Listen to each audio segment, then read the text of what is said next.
taking to the stage. This is the real warm-up act.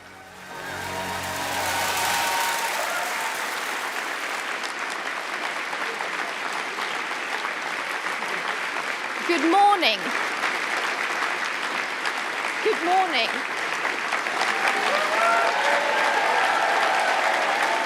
Good morning.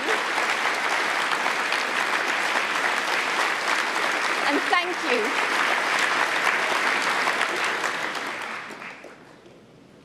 Okay. Well, I just got away with good morning. We're almost at good afternoon. But yes, you're absolutely right. I'm not on the agenda for today. A bit of a surprise addition, shall we say. And a surprise for my husband, too, who has no idea what I'm going to say.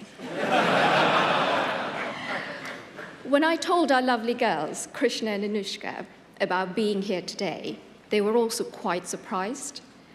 But look, the reason why I'm here is really quite simple. And it's because Rishi and I are each other's best friends. We're one team, and I could not imagine being anywhere else but here today with all of you to show my support to him and to the party.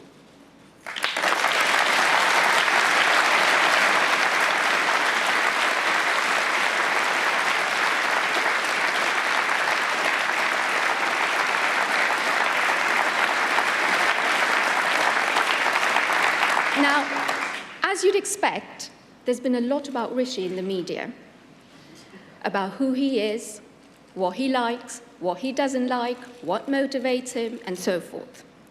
Now, some of it is accurate. I'm afraid he does love a good rom-com. The cheesier, the better, even. And some of it is not so true.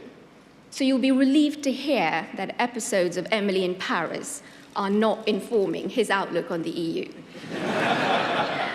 But in all seriousness, though, as we gather here today to look to the future of the UK, I'm so grateful to have this chance to talk to all of you about the man who is leading us there. Now, let me start with one word that sums up my husband, and that is aspiration. Aspiration runs through his DNA like it does this party's. Aspiration is what drove his family many years ago to move to the UK. And aspiration is what drives Rishi to build for a better country and a better life for all our young people to look forward to. Rishi and I met when we were 24, when we were both studying abroad in America. Right from the very beginning, I was struck by two things about him. No, not his smart suits or his love for hoodies. He actually didn't own either back then. But two much more important things. His deep love for his home, the United Kingdom, and his sincere desire to ensure as many people as possible have a chance to have the opportunities he was lucky enough to have had. It completely energized him. At the time, I wondered if this passion was just youthful optimism. Today, I'm not sure youthful optimism is a term you can still use about a man in his 40s. But Rishi's energy and passion for the future of this country are as strong as ever. That is why he has been a lifelong conservative. That is why he entered politics almost a decade ago. And that is why it is the greatest honor imaginable for him to be Prime Minister, leading the country and the party he loves.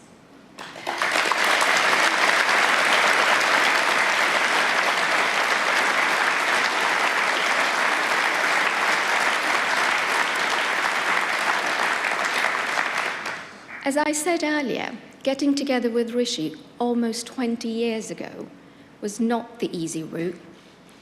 It meant, in our early days together, a complicated, long-distance relationship. But let me tell you, on the other hand, being with Rishi was the easiest decision of my life. He's fun, he's thoughtful, he's compassionate, and he has an incredible zest for life.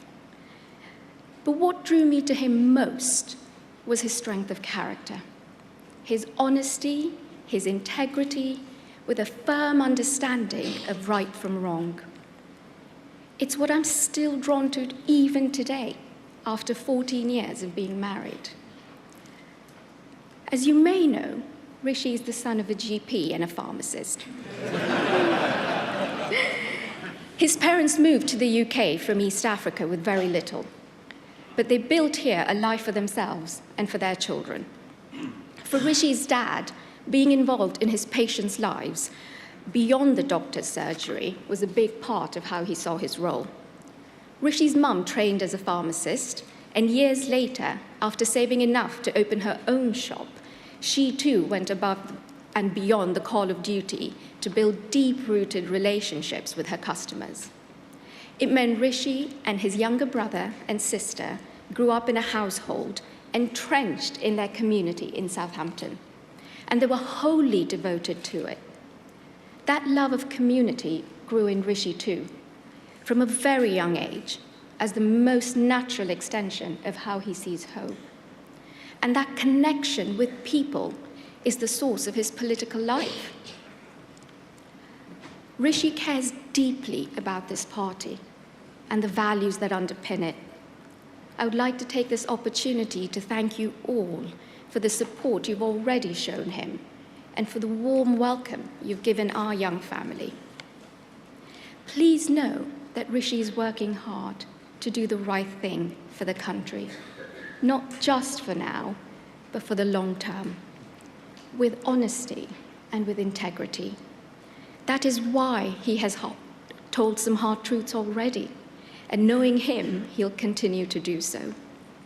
He shares your values, and he knows how much you care about the future of the UK, but also about the struggles and the challenges that people are facing today, and the potential we all see in a better tomorrow, not just for a few, but for everyone in our country. Just as with our girls, he wants the next generation to grow up in a country that offers them opportunity and hope, a country that helps them build rock-solid foundations, with a deep respect for hard work and the confidence to fulfill their potential, and a love for community in all its forms. Sometimes, when the going gets tough, I remind Rishi that he's fighting for his values, that he's fighting for this party's values, knowing that it's a hard road ahead, but success is hard won.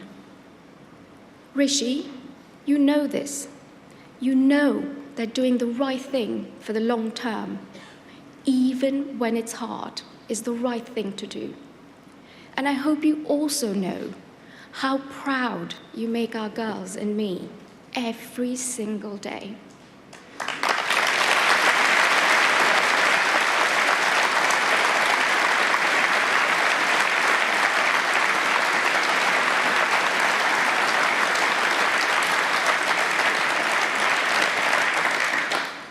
Conference, thank you for letting me gate crash to tell you a little bit more about the Rishi that I know and the Rishi that I hope most people will come to understand.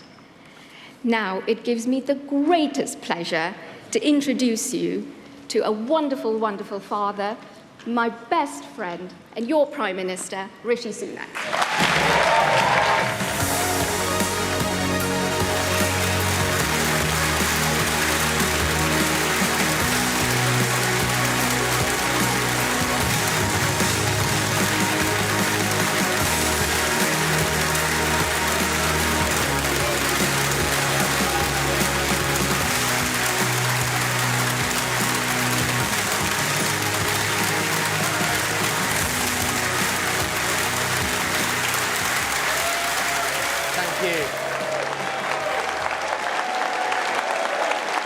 Thank you. Conference, thank you. Thank you. Thank you, everyone. Thank you. Thank you, Akshata, for that introduction, and thank you for always being there for me, my wife. Truly the best long-term decision for a brighter future I ever made.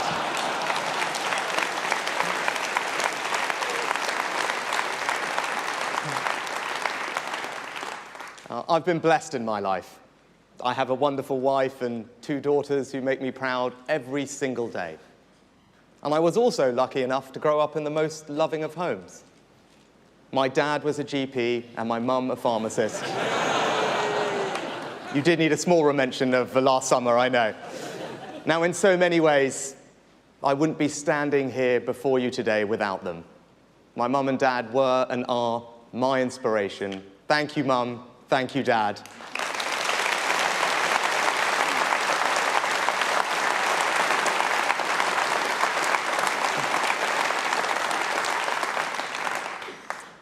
Like so many of us in this hall, they understood the importance of community and made sure that I did too. They didn't believe community was some extension of government. Rather, they understood community is sustained by individuals, by those who look out for their neighbor, treat others as they would like to be treated. They understood the fundamental importance of service. It was seeing the difference they made to people's lives that made me want to go into politics. Now, my mother set up her own pharmacy. It was a proper family business. We all chipped in. As a teenager, I helped deliver prescriptions and do the books. I learned there the importance of being able to meet your commitments and make good on your promises. Now, my parents are long retired now, but the Sunak pharmacy left me with a lasting respect for every small family business. This Conservative Party, the party of the grocer's daughter and the pharmacist's son, will always be the party of enterprise, the party of small business.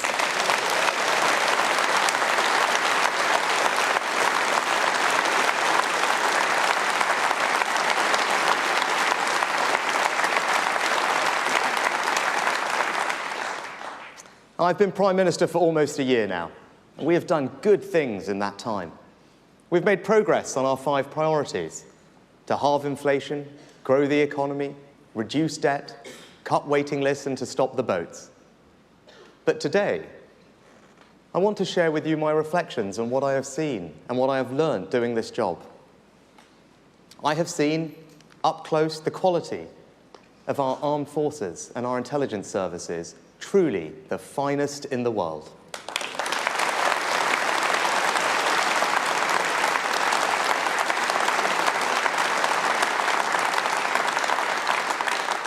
The debt of gratitude we owe them is why we are making this the best place to be a veteran.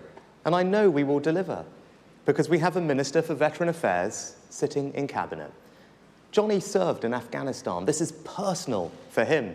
He stood with his fellow soldiers in battle, and now he is ensuring that it is this Conservative government making our country fit for our heroes.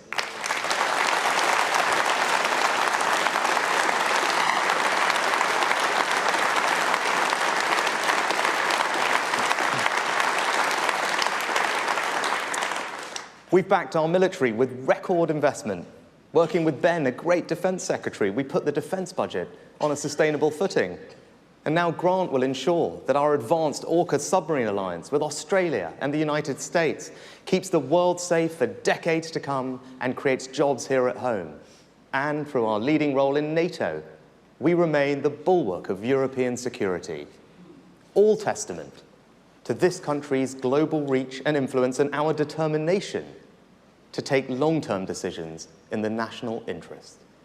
By contrast, just remember that not once, but twice, Labour tried to make a man Prime Minister who didn't believe in NATO, who would have surrendered our nuclear deterrent, and who blames Britain for every problem. Sir Keir Starmer might want us to forget about his repeated support for Jeremy Corbyn, but we never will. You can never trust Labour with our country's security.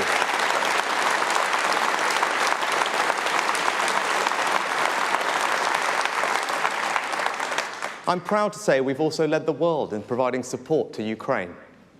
We were the first country to send Western battle tanks to Kyiv. Now more than 10 others have followed. We were the first country to send long-range weapons to Kyiv. Now France and the United States have followed. We were the first country to agree to train Ukrainian pilots. Now more than a dozen others have followed. I say this to our allies. If we give President Zelensky the tools, the Ukrainians will finish the job. Slava Ukraini!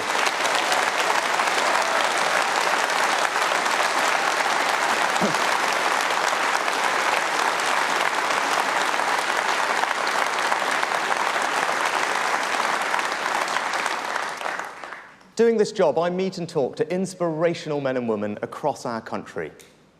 You see that our most potent strength, our most powerful resource, our greatest hope is our people.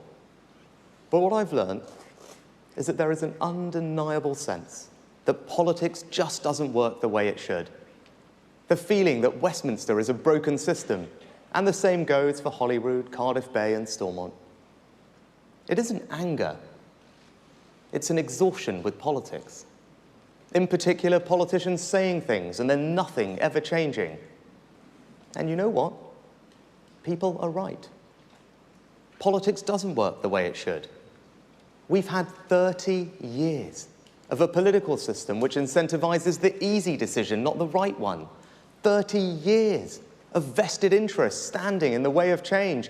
30 years of rhetorical ambition which achieves little more than a short-term headline. And why? Because our political system is too focused on short-term advantage, not long-term success. Politicians spent more time campaigning for change than actually delivering it. It doesn't have to be this way. I won't be this way. Conference, our mission is to fundamentally change our country.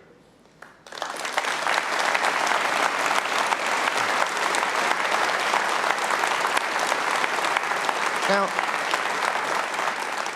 the Labour Party have set out their stall to do and say as little as possible and hopes no one notices. They want to take people's votes for granted and keep doing politics the same old way. It's a bet on people's apathy. It doesn't speak to any higher purpose or brighter future. It is about power for the sake of power. It is, in short, everything that is wrong with our politics. So if this country is to change, then it can only be us who will deliver it. Because if we do not, our growth will be stunted. More places will be left behind, and ever more of our time will be spent debating the side issues and symptoms rather than the deeper, more structural challenges we face. We won't allow this to happen. So where a consensus is false, we will challenge it. Where a vested interest is placing itself above the needs of the people, we will stop it. And where common sense is under attack from an organized assault, we will defend it.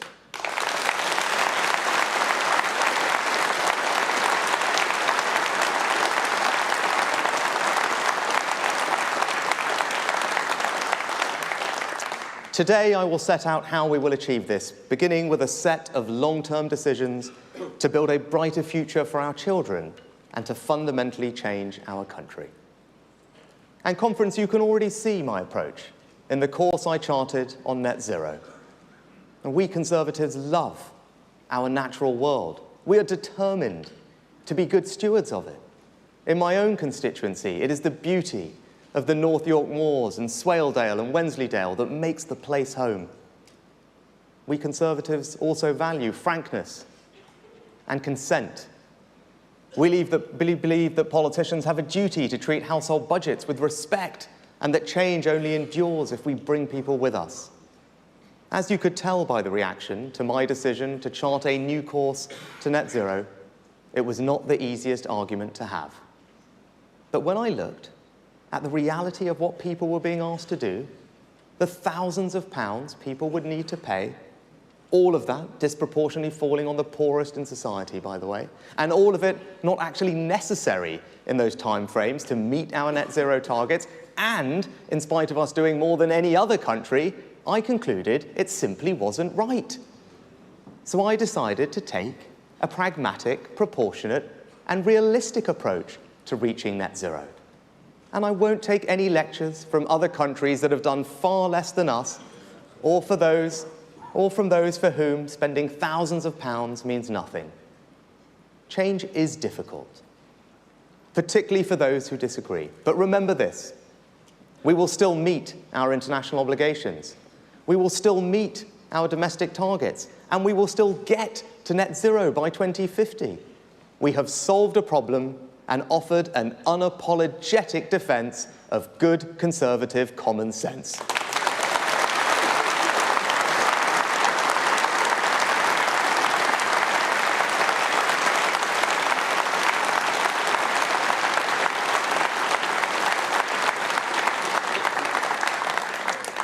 So as much to the country, I make this promise to all of you in this hall. As I did last summer, I will tell it as it is. I will lead in a different way, because that is the only way to create the sort of change in our politics and in our country that we all desperately want to see. Now, I came into office in difficult circumstances, and I don't want to waste time debating the past, because what matters is the future. The facts are the facts. You can't borrow your way out of inflation. And if we want fundamental change in our country, we need a strong economy as a foundation. That is why halving inflation was the first and most important of the 5 priorities I set out at the start of the year. Everything we want to achieve requires getting inflation under control. Inflation is the biggest destroyer of all, of industry, of jobs, of savings, and of society. No policy which puts at risk the defeat of inflation, no matter its short-term attraction, can be right. Not my words, but those of Margaret Thatcher, as true now as they were then.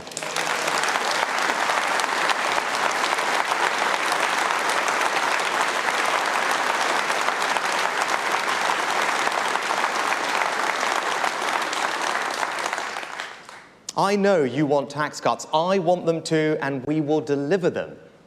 But the best tax cut we can give people right now is to halve inflation and ease the cost of living.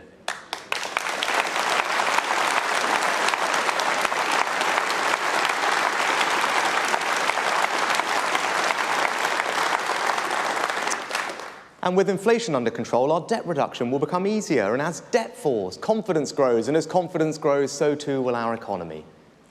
We need our economy to grow faster and for people across the country to feel the benefits of that. Like other Western economies, we haven't grown quickly enough in recent years. But don't let Labour and the others talk down our nation. We now know that we have had one of the fastest recoveries from the pandemic of any major economy in Europe.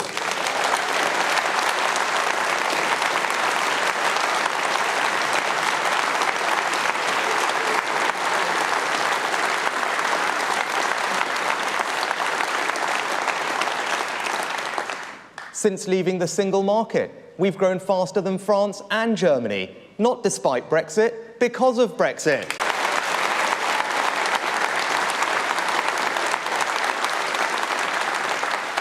We have the largest life sciences, financial services, creative and tech sectors in all of Europe, and we have near record numbers of people with the security that a job provides.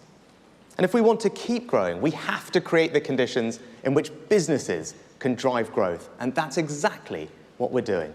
We still have the lowest corporation tax rate in the G7, and thanks to the Chancellor's business tax cuts, we are the best place to invest in the machinery and equipment that your business needs to grow. Innovation drives growth in a modern economy. So we also have the most generous tax regime for research and development in the G7. And our Brexit freedoms make us ever more competitive. From financial services to clinical trials to agriculture, we are creating a more agile regulatory system, freeing up businesses to drive the growth our country needs.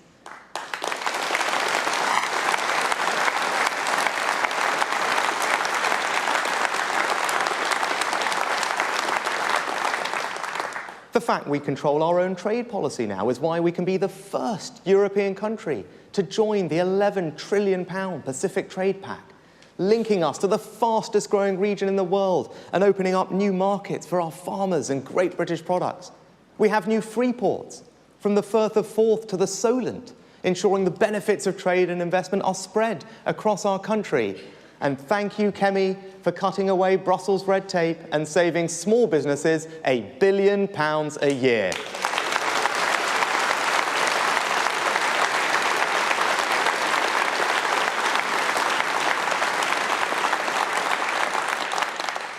Brexit was more than a vote to leave the EU. It was a vote to change, to become something more. It was a statement of our belief that Britain could begin a new story, one which reached all parts of our country and everyone in it. We must keep making the case for taking back control, because if we don't, our opponents will try and neuter this change, to align us with the European Union so that we never seize the full opportunities of Brexit. Now, we know where Keir Starmer's heart lies on this issue, and we know he can't be trusted on it either. First, he said he'd respect the referendum result. Then, he wanted a second referendum. Then, he wanted free movement. Then, he didn't. He said he wouldn't try and renegotiate our deal. Then, he said he would. And then just 2 weeks ago, he was caught on camera telling a meeting of international politicians that he now just wants to follow all the EU rules. The irony isn't lost on me. While we're busy thinking about the future of the United Kingdom, Keir Starmer's just banging on about Europe.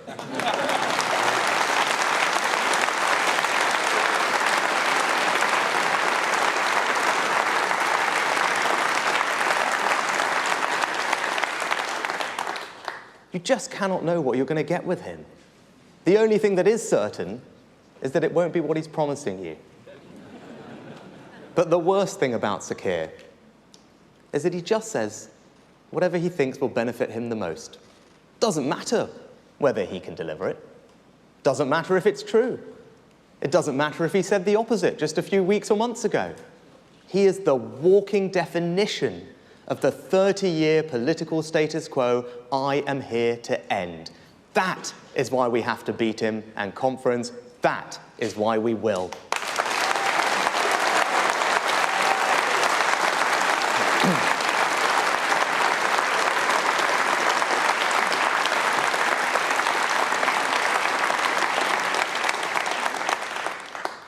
Now, if we are to create change and drive growth across our country, then we must get our infrastructure right. A false consensus has taken root that all that matters are links between our big conurbations. This consensus said that our national economic regeneration should be driven by cities, at the exclusion of everywhere else. It said that the most important connections those cities could have was to London and not anywhere else.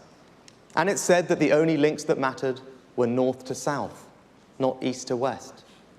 What we really need, though, is better transport connections in the north. A new network north that will join up our great towns and cities in the North and Midlands. I wanted to come here to Manchester today to say that this will be our priority, our focus, our project. HS2 is the ultimate example of the old consensus. The result is a project whose costs have more than doubled, which has been repeatedly delayed, and it is not scheduled to reach here in Manchester for almost 2 decades, and for which the economic case has massively been weakened with the changes to business travel post-COVID. I say to those who backed the project in the first place, the facts have changed, and the right thing to do when the facts change is to have the courage to change direction.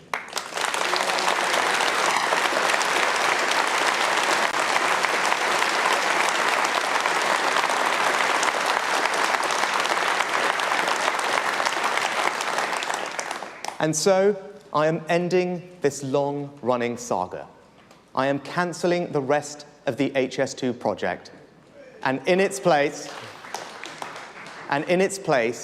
we will reinvest Every single penny, £36 billion in hundreds of new transport projects in the North and the Midlands across the country. This means £36 billion of investment in the projects that will make a real difference across our nation.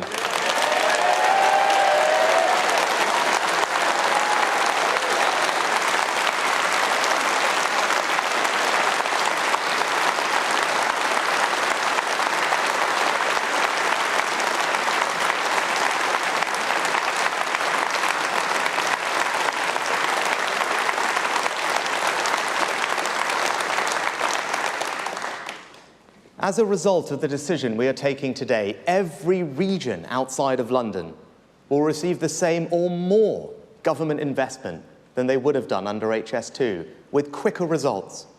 No government has ever developed a more ambitious scheme for northern transport than our new Network North. This is the right way to drive growth and spread opportunity across our country, to level up. With our new Network North, you will be able to get from Manchester to the new station in Bradford in 30 minutes, Sheffield in 42 minutes, and to Hull in 84 minutes on a fully electrified line.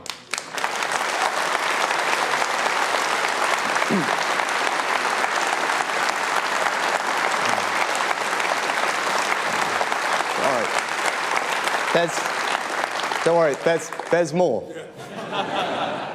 We'll protect the £12 billion to link up Manchester and Liverpool as planned, and we'll engage with local leaders on how best to deliver that scheme. We'll build the Midlands Rail Hub, connecting 50 different stations. We'll help Andy Street extend the West Midlands Metro. We'll build the Leeds Tram. We'll electrify the North Wales Main Line, upgrade the A1, the A2, the A5, the M6. We'll connect...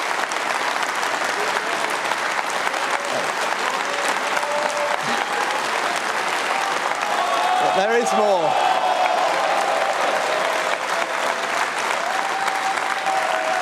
There's lots more.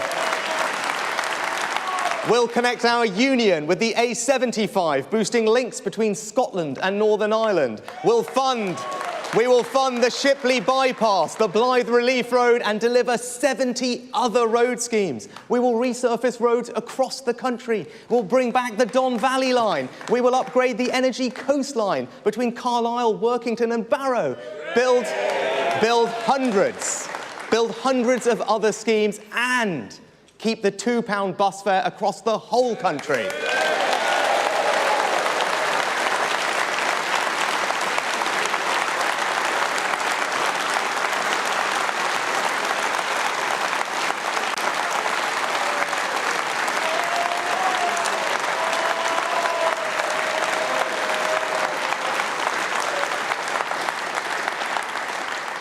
I challenge anyone to tell me with a straight face that all of that isn't what the North really needs.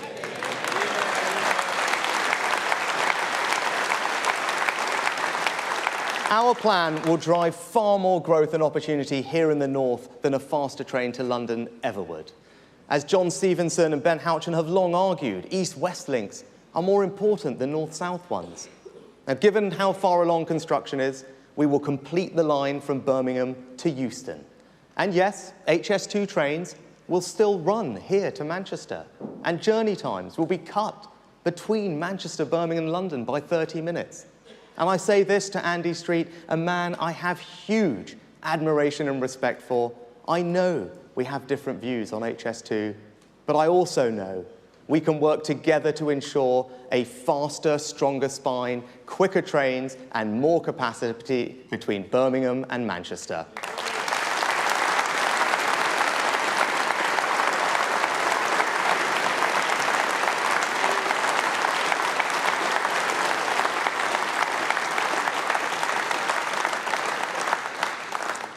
The management of HS2 will no longer be responsible for the Euston site. There must be some accountability for the mistakes made, for the mismanagement of this project.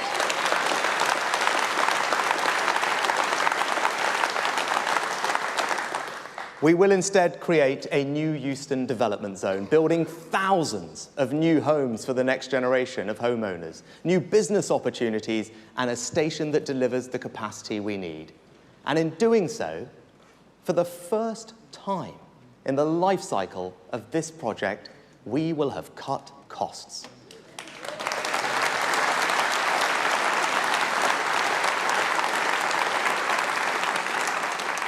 The £6.5 billion of savings that Mark and I are making will be taken from the Euston site and given to the rest of the country.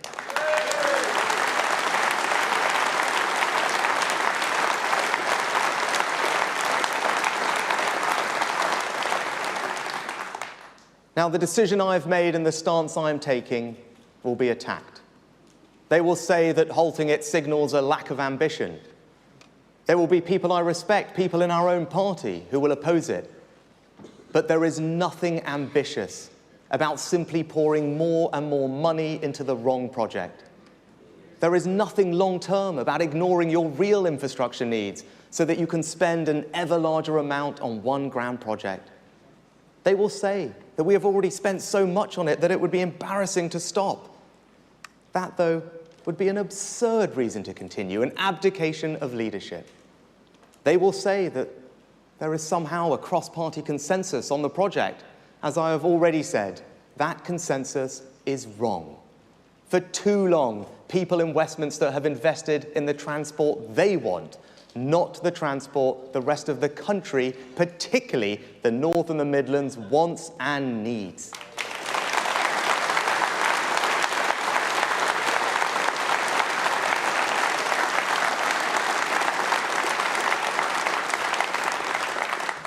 And to those who disagree, who will focus on what I have stopped, I ask you to consider what we have just created with Network North, an alternative which, in place of one delayed and overrunning project, will now begin hundreds upon hundreds of new projects, large and small, road and rail, bus and train, covering the whole country, that will be delivered faster, that will see every region receiving more investment than they would have done.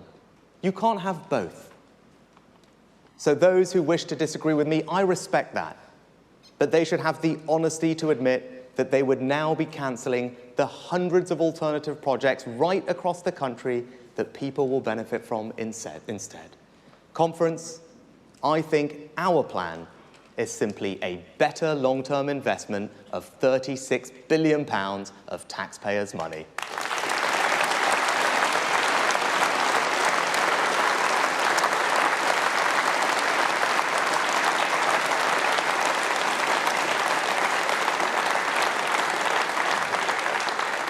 Now, we need to bring this willingness to make the right decision, not the easy one, to every aspect of our national life. The NHS is important to us all. It is the birthright of every person in this country. It was the NHS and social care staff who worked night and day to get us through the pandemic. Now, our commitment to the principle of an NHS free at the point of use is immovable. And this Conservative government is putting record resources into our NHS and social care too. But we Conservatives know that you don't measure your affection for the NHS just by how much money you put in, but how you reform it for the challenges ahead. I know that right now waiting lists are patients' most pressing concern. Just as in Scotland and Wales, they have risen because of the pandemic. And now strikes have led to more than 1 million cancelled appointments. Now, this is a reasonable government. We have negotiated and reached pay deals with over 1 million NHS workers, including nurses and hospital porters. We have met the recommendations of the independent pay review bodies for junior doctors and consultants in full. We have cut their taxes on their pensions as they requested.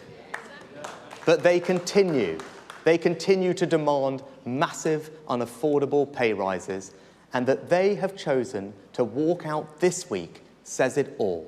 This strike is all about politics, not patience.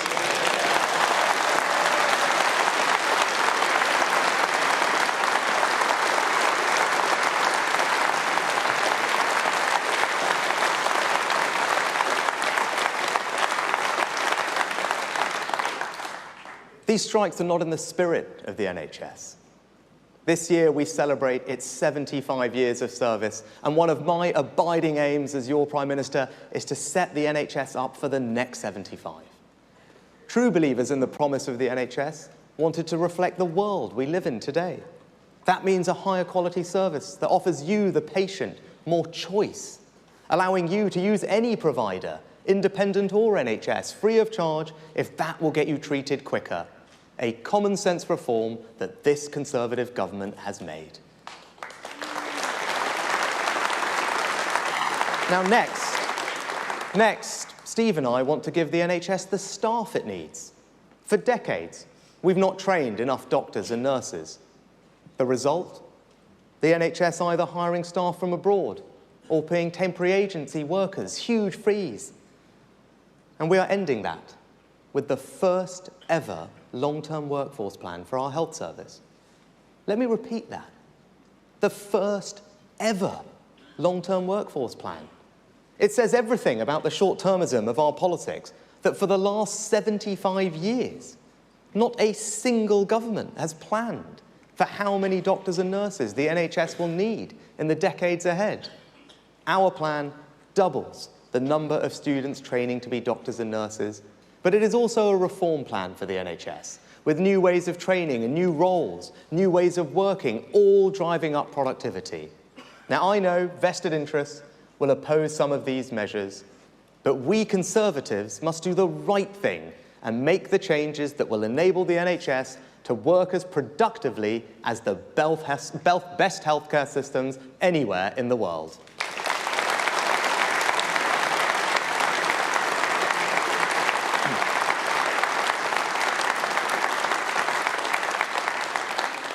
And this is what a long-term decision really is.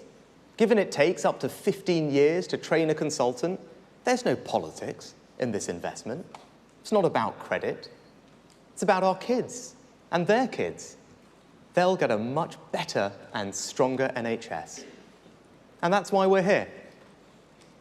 That's why we Conservatives do what we do, up and down the country, from Whitehall to Town Hall. We're building a better future for the next generation. But to ease the more fundamental burden of demand on the NHS, we need more preventative care to stop people having to go to hospital in the first place.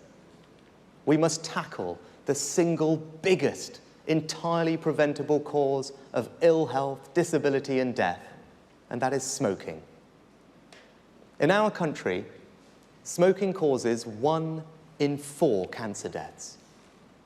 It kills 64,000 people a year and leads to almost 1 hospital admission every minute.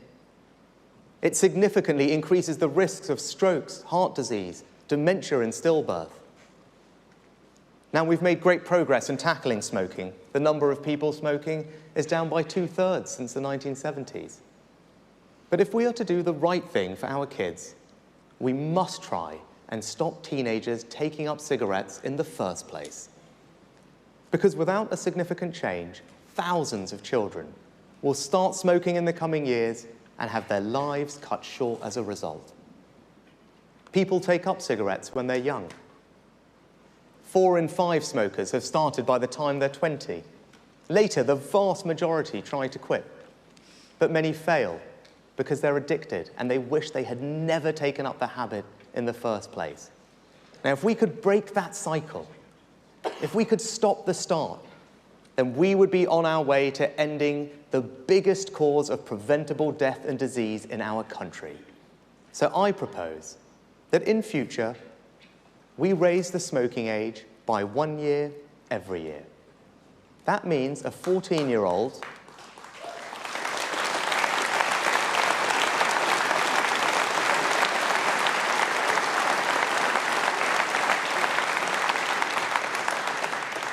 That means a 14-year-old today will never legally be sold a cigarette, and that they and their generation can grow up smoke-free. Now, we know this works. When we raised the smoking age to 18, smoking prevalence dropped by 30% in that age group. When the United States raised the age to 21, the smoking rate dropped by 39% in that age group. Smoking places huge pressures on the NHS and costs our country £17 billion a year. We have a chance to cut cancer deaths by a quarter, significantly ease those pressures and protect our children, and we should take it.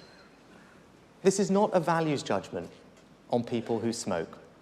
I don't believe it would be fair to take away the rights of anyone to smoke who currently does so. And the vote on this in Parliament will be a free vote, as the bar on smoking in public places was, and raising the smoking age to 18 was. There will be no government whip. It is a matter of conscience. And I want you all, and the country, to know where mine is. For a Conservative, measures that restrict choice are never easy. I know not everyone in this hall will agree with me on this, but I've spent a long time weighing up this decision. Simply put, unlike all other legal products, there is no safe level of smoking. And what has ultimately swayed me is that none of us, not even those who smoke, want our children to grow up to be smokers. And this change can make that a reality. It will save more lives than any other decision we could take.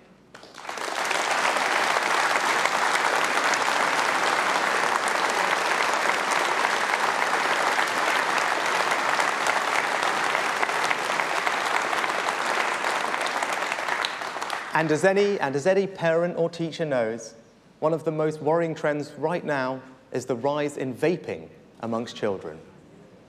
1 in 5 children have used vapes. We must act before it becomes endemic. So we will also bring forward measures to restrict the availability of vapes to our children, looking at flavours, packaging, displays, and disposable vapes. Now, as Prime Minister, I have an obligation to do what I think is the right thing for our country in the long term. And as Conservatives, we have never shirked that responsibility. We have always been at the front of society, leading it. And when we have the tools at our disposal to deal with the biggest cause of preventable illness and death in our country, to cut cancer deaths by a quarter, to significantly reduce long-term pressure on our NHS, and to do for our children what we all in our heart of hearts know is right, we must act, we must lead. Conference, we must put the next generation first, and that is what I will do.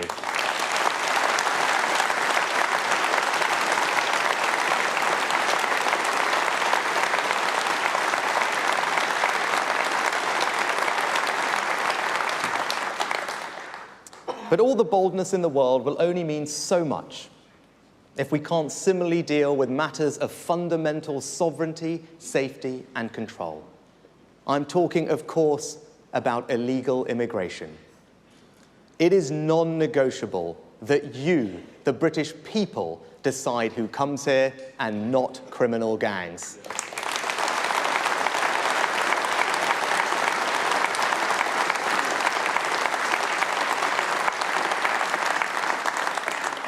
Those gangs ply a trade that leads to innocent people dying. We have a moral duty to defeat this evil, and we will. Now, I've never pretended that stopping the boats will be easy. At the time I committed the government to delivering that goal, the consensus was simple.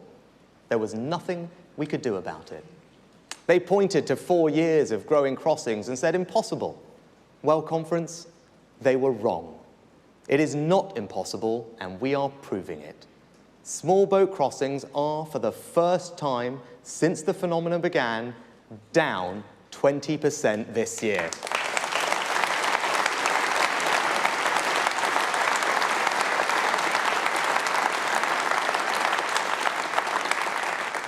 All while entry into Europe is up. We are by no means where we want to be, but don't let anyone tell you we aren't making progress. We are, and we will get there. Our new law will ensure that if you come here illegally, you will be detained and swiftly removed. Now, I am confident that once flights start going regularly to Rwanda, the boats will stop coming. Just look at how our returns agreement with Albania has seen the numbers coming from there fall by 90%. I am confident that our approach complies with our international obligations. But know this, I will do whatever is necessary to stop the boats.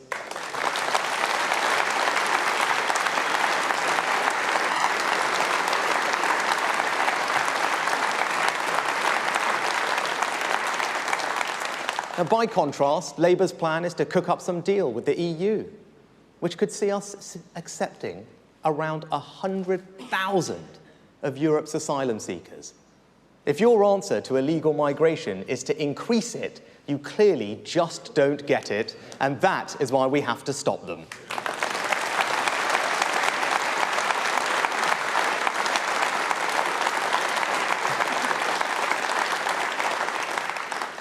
And that's because on this and on so many other issues, Labour simply don't share our and the country's values. My values are simple: service, family, work. I was brought up to understand the value of work. Work gives you security. Work gives you purpose. When the pandemic hit, we were faced with the prospect of 12 million people losing that security, that purpose, overnight. And once you're out of work, it can be hard to get back in. I wasn't prepared to cast 12 million people into that darkness. I'm proud that furlough not only prevented this, but helped ensure our economy recovered more strongly from the pandemic than France, Germany, and Japan. Never forget the scale of what we did for so many. In 6 weeks, we did something that had never been done before, from scratch. I was told it wasn't possible, that it wouldn't work, but I got it done. Furlough was compassionate conservatism in action.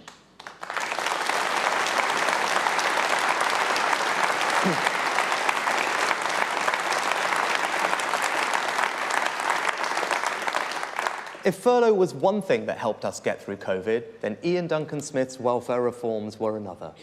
The old system could not have coped with the pressure in the way that his universal credit did. But we have more to do. We must end the national scandal where our benefit system declares that more than 2 million people of working age are incapable of actually doing any. That's not conservative. That's not compassionate. That must change. In 2011, 1 in 5 of those doing a work capability assessment were deemed unfit to work. But the latest figure now stands at 65%. Are people 3 times sicker today than they were a decade ago? No, of course not. It's not good for our economy. It's not fair on taxpayers who have to pick up the bill. And it's a tragedy for those 2 million people being written off. I refuse to accept this, and that is why we are going to change the rules so that those who can work, do work.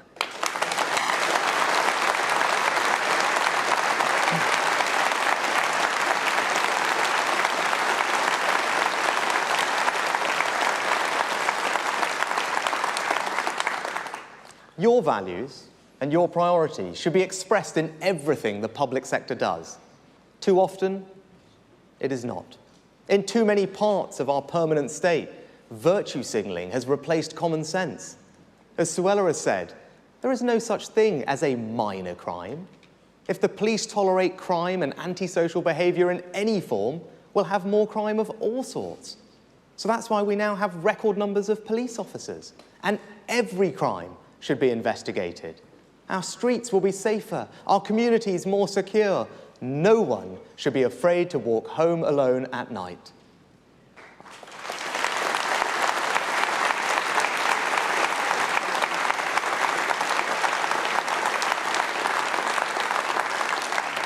And our London mayoral candidate, Susan Hall, is doing a great job of holding Sadiq Khan to account for his failings on policing. Londoners, you will be safer with Susan.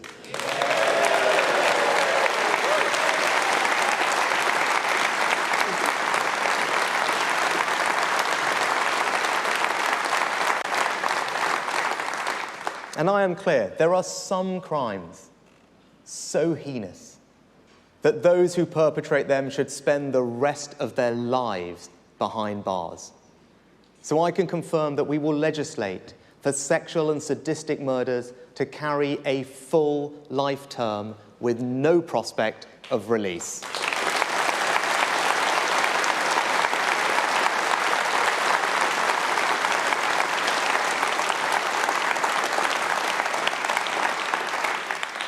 We are going to change this country, and that means life means life. Now, that shouldn't be a controversial position. The vast majority of hard-working people agree with it.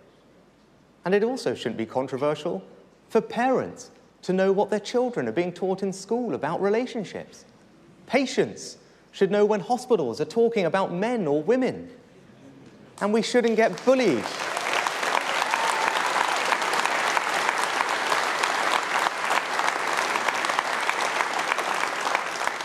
And we shouldn't get bullied into believing that people can be any sex they want to be. They can't. A man is a man, and a woman is a woman. That's just common sense.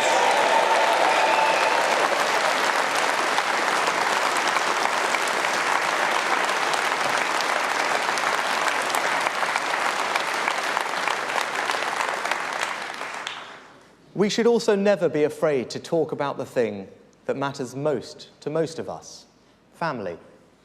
Whenever you want to talk about family, someone whispers, "Is that wise, Prime Minister?" You'll be accused of promoting a one-size-fits-all view. But in this Conservative Party, the party that legislated for same-sex marriage and is investing record amounts in childcare, we know that what matters is that love cascades down the generations.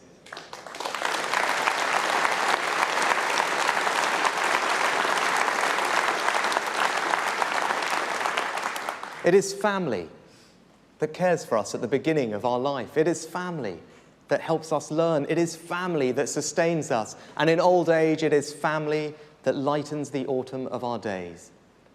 Family matters. And as proud Conservatives, we should never be afraid to say that.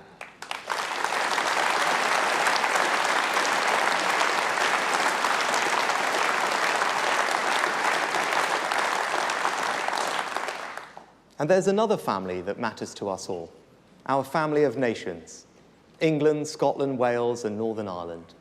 Today, our union is the strongest it has been in a quarter of a century. The forces of separatism are in retreat across our country. Nicola Sturgeon wanted to go down in the history books as the woman who broke up our country, but it now looks like she may go down for very different reasons.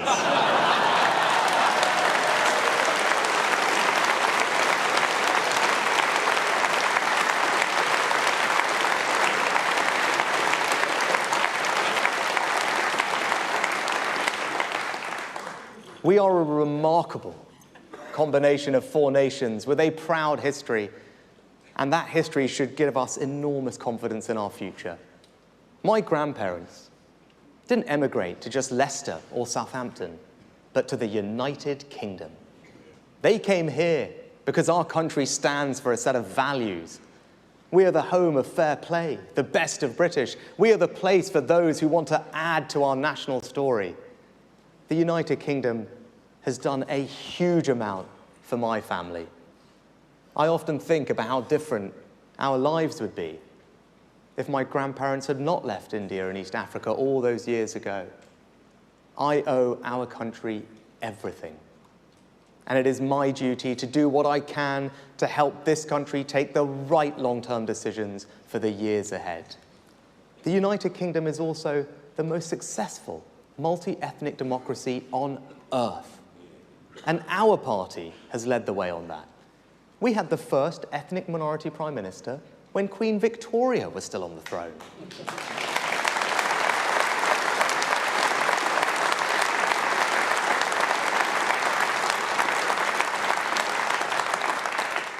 We've had 3 female prime ministers, and I stand before you today as the first non-white leader in our country's history.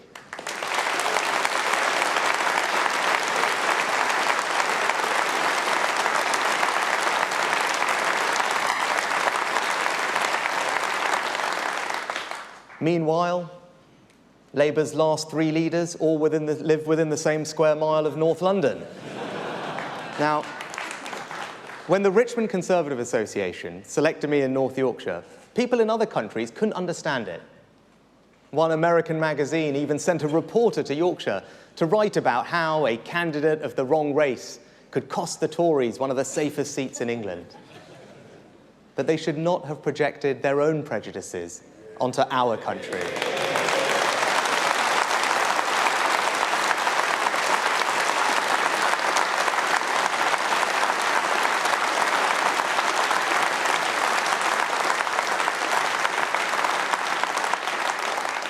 The people of North Yorkshire were not interested in my colour, but my character. Never let anyone tell you that this is a racist country. It is not. My story is a British story. A story about how a family can go from arriving here with little to Downing Street in 3 generations. What does the Conservative Party offer a family of immigrants? The chance to become Energy Secretary, Business Secretary, Home Secretary, Foreign Secretary, even the chance to become Prime Minister.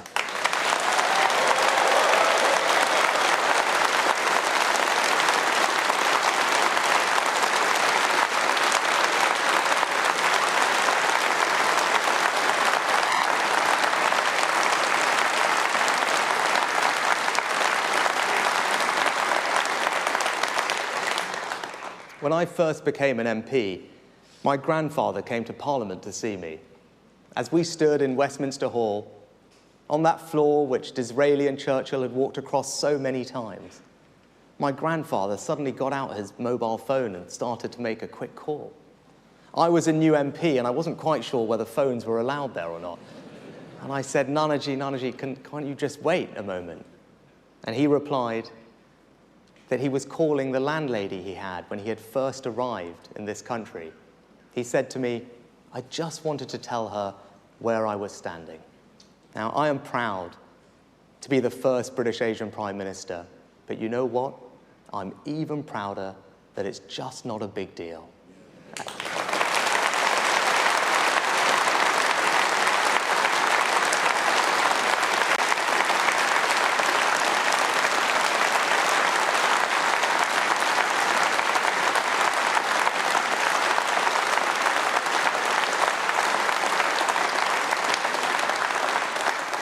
And just remember, it was the Conservative Party that made that happen, not the Labour Party.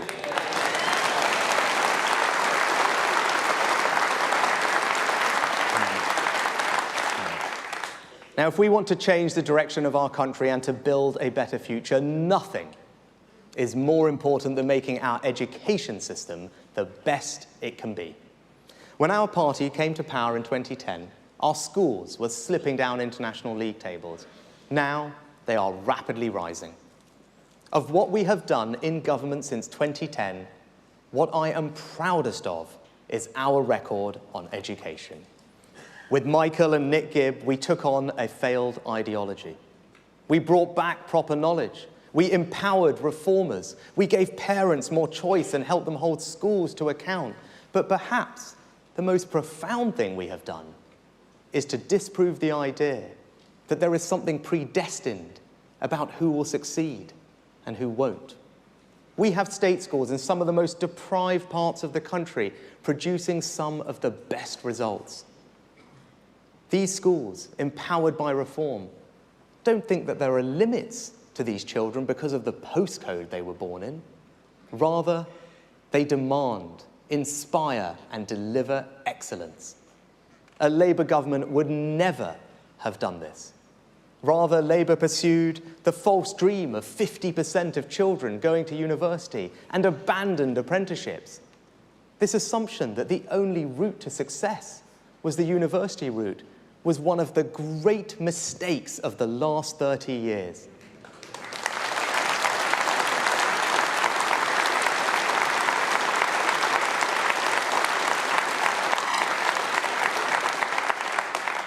It led to thousands of young people being ripped off by degrees that did nothing to increase their employability or earnings potential.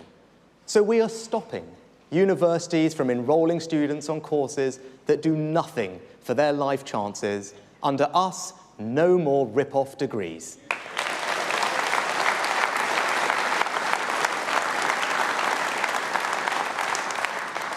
And if you want to know how much I value apprenticeships, look at the fact that in Gillian, we have our first ever apprentice to be Education Secretary.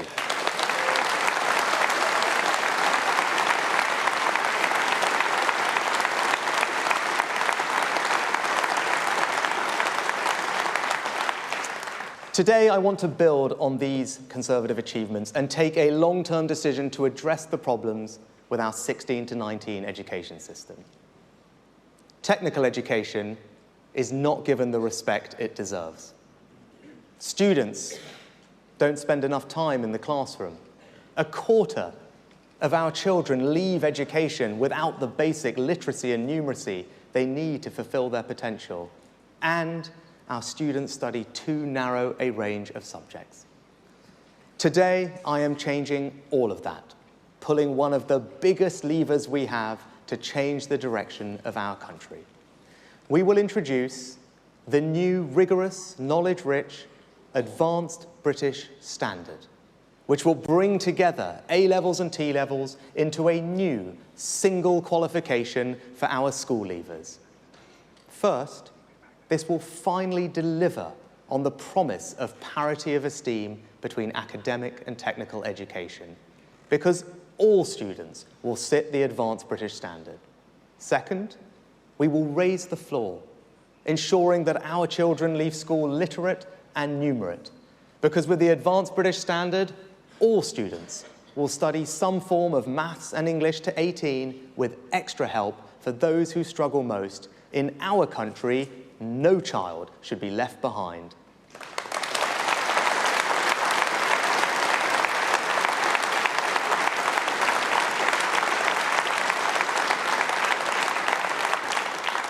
Third, our 16 to 19-year-olds spend around a third less time in the classroom than some of our competitors. We must change this. So with our advanced British standard, students will spend at least 195 hours more with a teacher. And fourth, A-level students generally only do 3 subjects compared to the 7 studied by our economic competitors. The advanced British standard will change that too, with students now typically studying 5 subjects, and thanks to the extra teaching time that we are introducing, the greater breadth won't come at the expense of depth, which is such a strength of our system. Now, our new plan will require more teachers in the coming years. So I can announce today that in order to attract and retain more teachers, those who teach key subjects in schools, and for the first time in our further education colleges too, will receive special bonuses of up to £30,000 tax-free over the first 5 years of their career. Our teachers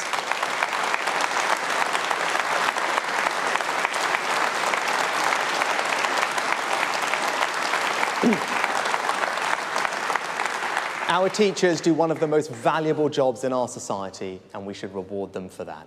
And conference, I can tell you, my main funding priority in every spending review from now on will be education. Why? Because it's the closest thing we have to a silver bullet. It is the best economic policy, the best social policy, the best moral policy. It is the best way to spread opportunity and to create a more prosperous society. It is not just my way, conference, it is the Conservative way.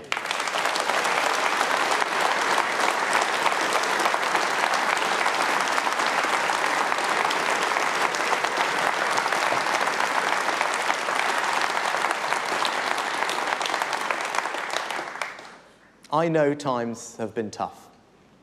We have all had to deal with unprecedented challenges. And I will be straight with you. We have mountains to overcome still. But today we have made 3 huge decisions to change the direction of our country. We will give Britain the infrastructure it needs, protect the long-term future of our NHS and cut cancer deaths by a quarter, and create the best education system in the Western world to set up our children for the opportunities of the future. If we commit, if we come together, we can achieve truly great things.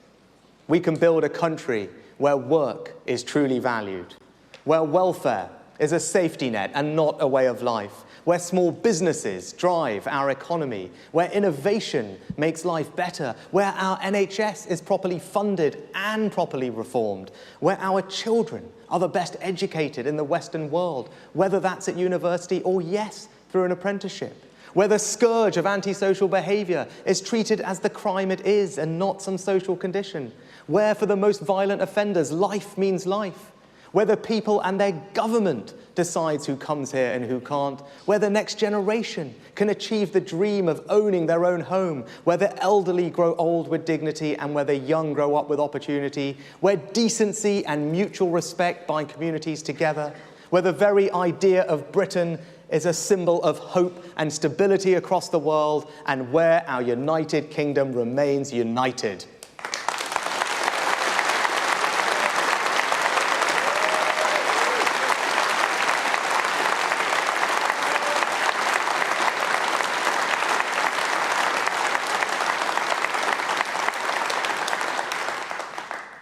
All this and more is ours if we want it, but we have to fight for it.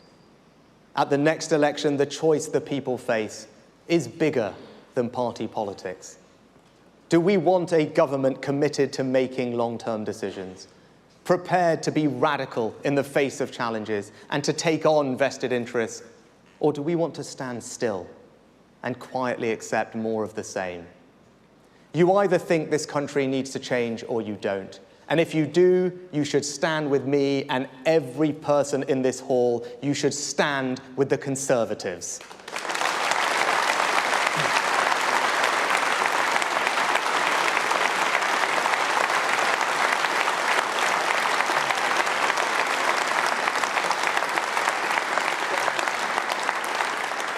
Today, this party put the needs of the British people first.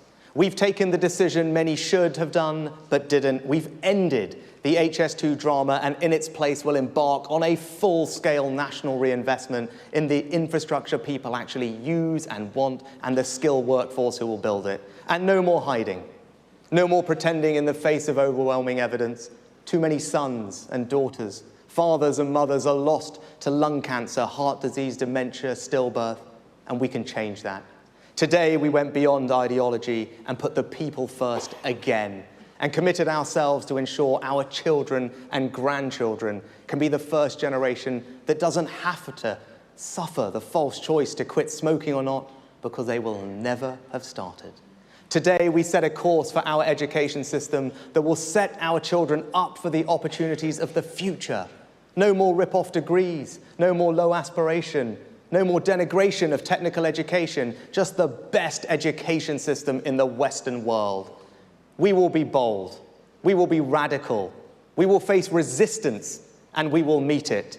We will give the country what it so sorely needs and yet too often has been denied. A government prepared to make long-term decisions so that we can build a brighter future for everyone. Be in no doubt, it is time for a change, and we are it. Thank you.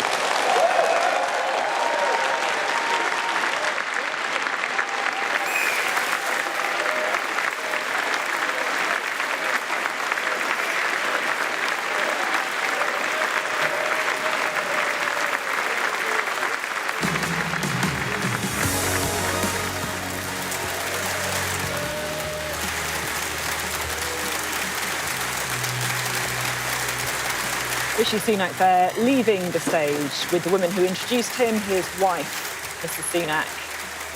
It was a speech with some significant policy announcements, HS2 to be scrapped, the second half of it, and £36 billion invested in other transport projects. There was also a big policy on education with the scrapping of A-levels to be replaced by a new qualification, wrapping both A-levels and T-levels into a new single qualification, Advanced British Standard.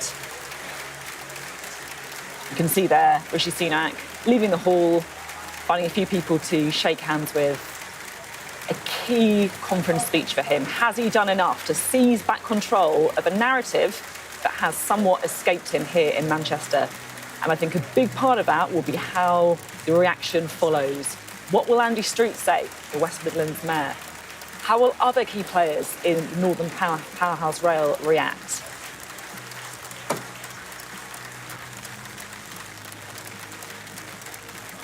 And of course, it was a speech as well that tried to give a sense of Rishi Sunak, the man. It was it reminded me of Gordon Brown, the same way that Sarah Brown introduced her husband on stage. They decided to do the same thing, to lean into his personal story, to try and give voters a little bit more of what the real man behind the chair at number 10 really is like. But it's a mountain to climb for him here at conference. He needs eye-catching policies. He needs to show that he is the boss, if you like. Lots of people speculating already about who the leader should be if the Conservatives do end up losing the next general election. That is a difficult narrative for this man to come through. And he's going to be hoping that with those eye-catching policies on things like education, on the rail, and of course the other things that he was saying on things like raising the age of smoking, the legal age for smoking by 1 year every year, that is going to be enough. We're going to be having full reaction to the speech later with some of those key players, because I have to say has been a slightly difficult conference in many ways, and some perhaps uncontrolled narratives, if you like. So we'll have to see what happens in the hours after that speech. Could be key.